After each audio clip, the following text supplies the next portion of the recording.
Air force की एक महिला अधिकारी ने अपने सीनियर के खिलाफ रेप का आरोप लगाकर एफआईआर दर्ज करवाई है। जय हिंद, नमस्कार साथियों, आप सभी का एक बार फिर स्वागत है।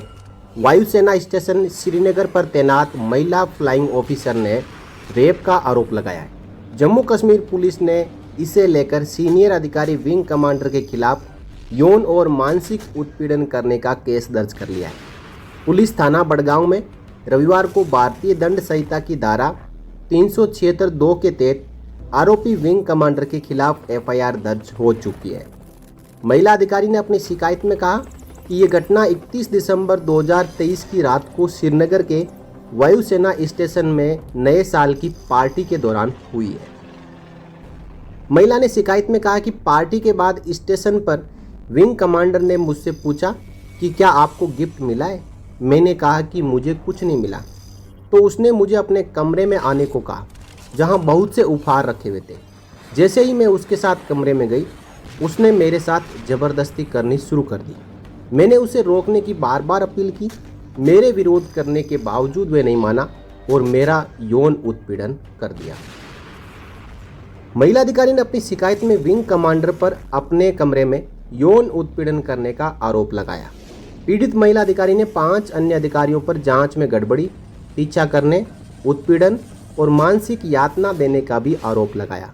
पीड़िता की शिकायत के बाद जम्मू कश्मीर पुलिस ने मामला दर्ज कर लिया। एक निरीक्षक रैंक के अधिकारी को जांच की जिम्मेदारी भी दे दी गई है। उन्होंने कहा है कि पूरे मामले की विस्तार से जांच की जा रही है। इसी के साथ पीड़ित महिला सैन्य अधिकारी ने स्टेशन के वरिष्ठ भारतीय वायुसेना अधिकारियों पर उनकी शिकायत को गंभीरता से नहीं लेने का आरोप भी लगाया है। पीड़िता का कहना है कि एयरफोर्स स्टेशन के सीनियर अफसरों ने इंटरनल कमेटी बनाने में 2 महीने का वक्त क्यों लगा दिया, जबकि पीड़ित फ्लाइंग अफसर पिछले 2 वर्षों से यौन उत्पीड़न और मानसिक यातना झेल रही है। इस मामले में पीड़िता के वकील रिटायर्ड कर्नल अमित कुमार ने मीडिया से हुई बातचीत में बताया कि पीड़िता को आज मजिस्ट्रेट के सामने बयान के लिए बुलाया गया। उन्होंने कहा है कि इस मामले में इंटरनल कमेटी पर सवालिया निशान खड़े हो रहे हैं कि दोषी अफसर के खिलाफ उन्होंने कार्रवाई क्यों नहीं की। एयरफोर्स स्टेशन को इंटरनल कमेटी बनाने में 2 महीने तक लग गए। ये कमेटी 2 अप्रैल 2024 को बनाएगी। पीड़िता को इंसाफ क्यों नहीं दिया गया? कर्नल अमित के मुताबिक स्टेशन अधिकारियों ने पीड़िता का साथ देने की बजाय आरोपी विंग कमांडर का साथ दिया। पीड़िता के कई बार जोर देने पर भी उसकी मेडिकल जांच नहीं कराई गई। इंटरनल कमेटी के अंतिम दिन ही उसकी जांच कराई गई। उन्होंने बताया कि शिकायतकर्ता ने इंटरनल कमेटी से एक गवाह को बुलाने का आग्रह किया था, लेकिन उसे बयान देने से पहले ही कैंप से भगा दिया गया। कर्नल अमित कुमार के मुताबिक सुप्रीम कोर्ट के आदेश के बाद जब देश के हर संस्थान में POSH यानी prevention of sexual harassment committee होती है, जो भारतीय सेनाएं इससे दूर क्यों है? सेना में यौन अपराध, छेड़छाड़ और दुष्कर्म के मामलों में सेनाओं में इंटरनल कमेटियां बनाई जाती है, लेकिन इन कमेटियों में शामिल होने वाले सदस्य सेना के अधिकारी ही होते हैं और आरोपी का पक्ष लेते हैं। उन्होंने बताया कि इस मामले में भी कुछ ऐसा ही हुआ है। पीड़िता जूनियर अफसर है और आरोपी वायुसेना का सीनियर अफसर है। ऐसे में पीड़िता को न्याय कैसे मिलेगा? जबकि पोस्ट कमेटी में संस्थान के बाहर के सदस्य भी होते हैं और इनमें महिलाओं की संख्या ज़्यादा होनी चाहिए। एफआईआर की कॉपी में शिकायतकर्ता ने लिखा है कि इंटरनल कमेटी ने बाद में कहा कि चश्मदीद गवाहों के न होने से ये अनिश्चित है कि घटना हुई थी या नहीं। जांच 15 मई को समाप्त हो गई और इस मामले में आज तक किसी पर कोई कार्रवाई नहीं की गई और पीड़िता को कोई सूचना नहीं दी गई। महिला अधिकारी का कहना है कि जब उन्हें पता चला कि भारतीय वायुसेना के अधिकारियों की तरफ से आरोपी पर कोई कार्रवाई नहीं की जा रही है, तो उन्होंने मजबूरन जम्मू कश्मीर पुलिस में एफआईआर दर्ज कराई है। वहीं एयरफोर्स की ओर से कहना है कि वे इस मामले पर ज़्यादा कुछ बोलना उचित नहीं समझते हैं, क्योंकि यह मामला कोर्ट के अधीन है। पुलिस इस मामले में अपनी जांच कर रही है। इस मामले में बड़गांव थाने की पुलिस ने श्रीनगर वायु स्टेशन से संपर्क किया। जांच में पूरी तरीके से सहयोग किया जा रहा है। कर्नल अमित कुमार का कहना है कि हमें ये समझना चाहिए कि ऐसी घटनाओं की रिपोर्ट करने के लिए कितनी हिम्मत चाहिए। उन्होंने कहा है कि वे एक जूनियर एयरफोर्स की अधिकारी है और युवा है। उसे मौजूदा कानूनों और कार्रवाइयों के बारे में ज़्यादा जानकारी नहीं है।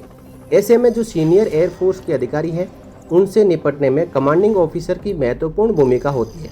जब पीड़िता ने मुझे उसके साथ हो रहे अत्याचार और उत्पीड़न के बारे में बताया तो मैं हैरान रह गया। महिलाओं की गरिमा के साथ कोई समझौता नहीं होना चाहिए। भारतीय वायुसेना के अफसरों को मेरी सलाह है कि निष्पक्षता को बनाए रखने के लिए उसे वर्तमान यूनिट से अलग और कहीं पोस्टिंग भेज दिया जाए। साथ ही एमओडी को ऐसी गंभीर शिकायतों पर कोई प्रतिक्रिया न देने के लिए जवाबदेही पर एक मजबूत नीति बनानी चाहिए। सुप्रीम कोर्ट का आदेश है, कानूनी सलाहकारों और कर्मचारियों को लोक सेवकों से संबंधित मौजूदा कानूनों के तहत जवाबदेह बनाया जाना चाहिए। इसके अलावा स्वतंत्र जांच करते समय पुलिस अधिकारियों को स्थानीय कमांडरों की बातों पर आंख मूंदकर भरोसा नहीं करना चाहिए, क्योंकि उनके काम से असंतुष्ट होने के चलते ही पीड़ित को बाहर जाने के लिए मजबूर होना पड़ा है। इसी के साथ जो महिला एयरफोर्स अधिकारी है, उसने अपनी शिकायत में कहा है कि सेना के माहौल में नया होने के कारण मैं मानसिक सदमे में चली गई थी। मैं शर्मिंदा थी और इस हद तक टूट गई थी, रिपोर्ट करने की हिम्मत नहीं थी। मैं मानसिक पीड़ा का वर्णन नहीं कर सकती। एक अविवाहित लड़की होने के नाते इस तरीके के जघन्य व्यवहार के साथ घटना और बुरे सपने ने मुझे इस दुविधा में डाल दिया कि क्या चर्चा करूं या चुप रहूं। आखिरकार मैंने फैसला किया और लड़ने का फैसला किया।